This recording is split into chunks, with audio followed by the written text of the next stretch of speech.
नमस्कार दोस्तों, basic mathematics में आप सभी का बहुत बहुत स्वागत है। अपने सबसे ट्रिक्स बेसिक मैथमेटिक्स अभी हम सीख रहे हैं फ्रैक्शन, जिसको हिंदी में भिन्न या भिन्नात्मक संख्याएं कहते हैं। सातवां क्वेश्चन है कि विषम भिन्न को संयुक्त भिन्न में बदलना है। ठीक है, इसके लिए आपको सबसे पहले भाग आना चाहिए। अगर भाग आता है तो बहुत ही आसानी तरीका से बना लीजिएगा। ठीक है, तो सबसे पहले यहाँ पर दिया हुआ कि 5/2। ठीक है, 5/2 को भाग के रूप में कन्वर्ट कर देते हैं। यहाँ पर दो भाजक के जो हर है वो भाजक बन जाएगा और जो अंश है वो भाज बन जाएगा। ठीक है, अब उसके बाद क्या करेंगे, भाग, अब इसको भाग दे देना। 2 के पावर में 5 नहीं आता है, 2 बार में 4 आता है और यहाँ पर 4 लिख के घटा देंगे। ठीक है, 5 में से 4 घटाएं तो 1।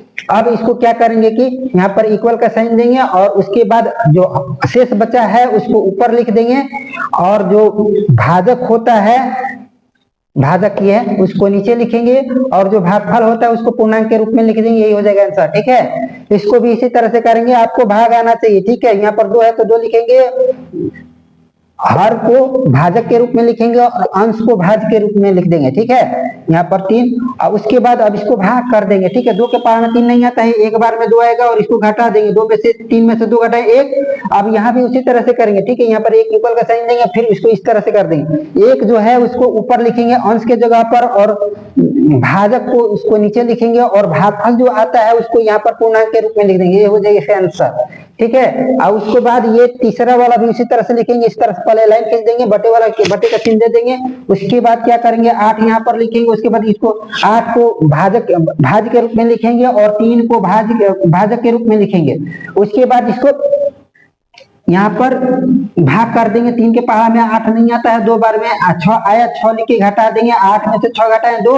अब यहाँ पर इसको फिर इस फॉर्मेट में कर देंगे, पूर्णांक के रूप में लिखेंगे। ठीक है, पूर्णांक में लिखने के लिए सबसे पहले क्या करेंगे, जो भागफल आया है उसको यहाँ पर पूर्णांक में लिख देंगे और जो यहाँ पर शेषफल आया है उसको ऊपर लिखेंगे और जो भाजक होता है उसको यहाँ पर लिखेंगे। ठीक है, ये हो जाएगा आंसर। ठीक है, अब उसके बाद ठीक इसको भी इसी तरह से करेंगे।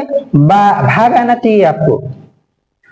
ठीक है, 12 है तो इसको 12 को भाज के जगह पर लिखेंगे और 5 को भाजक के जगह पर लिखेंगे और उसके बाद इसको भाग कर देंगे। 5 के पावर में 12 नहीं आता है, 2 बार में 10 आया, 10 लिख के घटा दिए, यहाँ बचा 2।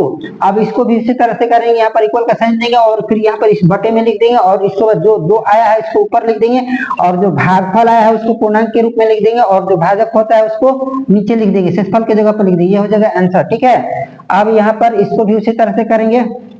18 है तो 18 अंश के जगह पर है तो उसको भाजक के जगह पर भाज के जगह पर लिख देंगे और भाजक को हर को भाजक के जगह पर लिख देंगे। ठीक है, अब इसको 7 के पावर में 18 नहीं आता, 7 दूनी 14, 2 बार में 14 आता है, यहाँ पर 14 लिखेंगे और 14 लिख के घटा देंगे। 8 में से 4 घटाए 3 और फिर 1 में से घटेंगे। अब यहाँ पर क्या करेंगे, इसको इसी तरह से लिखेंगे कि 3 को इस बटे में लिखे, 3 को ऊपर लिख दिया और जो भागफल आया है उसको पूर्णांक के रूप में लिख दिया और जो भाजक जिससे हम भाग कर रहे हैं उसको ज्यों का त्यों लिख देंगे। ठीक है, देखिए यहाँ पर 7 है इसके नीचे तो यहाँ पर 7 लिख दिए। इसके नीचे बटे में हर के जगह पर 5 है तो हर के जगह पर 5 लिखे। 3 हर के जगह पर 3 है तो यहाँ भी हर के जगह पर 3 लिख दिए और यहाँ पर हर के जगह पर 2 है तो हर के जगह पर 2 कर दिया और यहाँ पर 2 हर के जगह पर 2 है तो यानी नीचे जो हर रहेगा उसको सेम रहने देंगे। ठीक है, या फिर इस तरह से हम बनाएंगे जिस तरह से बता रहे हैं। ठीक है, अब इसका यहाँ पर काम खत्म हो गया, थोड़ा सा इसे बता देते हैं ताकि अगला बनाएंगे। ठीक है, भाग दे देकर इस तरीके से आप इसको बहुत ही आसानी तरीका से समझ जाइएगा। ठीक है, 18/5 है तो 18 को भाज के जगह पर लिखेंगे और हर को भाजक के जगह पर इसको भाग करेंगे। 5 के पावर में 18 3 बार नहीं आता है तो 3 बार में 15 आ रहा है, 15 लिख के घटा देंगे। ठीक है, 8 में से 5 घटाएंगे 3, यहाँ पर कुछ भी नहीं बचा। अब यहाँ पर इस तरह से लिखेंगे, 3 को ऊपर लिख देंगे और जो भाजक है, भागफल है, उसको यहाँ पर पूर्णांक के रूप में लिखेंगे और जो भाजक है उसको 5 के 5 ज्यों का त्यों लिख देंगे। ठीक है, इसका काम खत्म हो गया, यही हो जाएगा आंसर। फिर इसको भी उसी तरह से बनाएंगे, यहाँ पर भाग कर देंगे। यहाँ पर 23 लिखा हुआ है तो 23 लिख देंगे और 7 से भाग कर देंगे और 7 के पावर में 23 नहीं आता है, 3 बार में 21 आता है और 21 लिख के घटा देंगे। 3 में से 2 घटाएंगे तो 3 में से घटाएंगे 2 और यहाँ पर कुछ भी नहीं। अब यहाँ पर इस तरह से बटे में लिख देंगे, जैसे 7 है तो 7 को नीचे लिख देंगे और फिर यहाँ पर भागफल शेषफल जो है वो नीचे ऊपर लिख देंगे और फिर भागफल जो है उसको पूर्णांक के रूप में लिख देंगे। यही हो जाएगा आंसर। फिर इसका भी काम खत्म हो गया। फिर इसको यहाँ पर लिखेंगे 24 को भी उसी तरह से लिखेंगे, यहाँ पर 24 है तो 24, यहाँ 9 है तो 9 लिख देंगे, ठीक है। अब 9 के पहाड़ा में 24 नहीं आता है, 9 का 9 दुनिया 18 30 आता है, 2 बार में 18 आ रहा है तो 2 लिखेंगे यहाँ पर 18 लिख के घटा देंगे।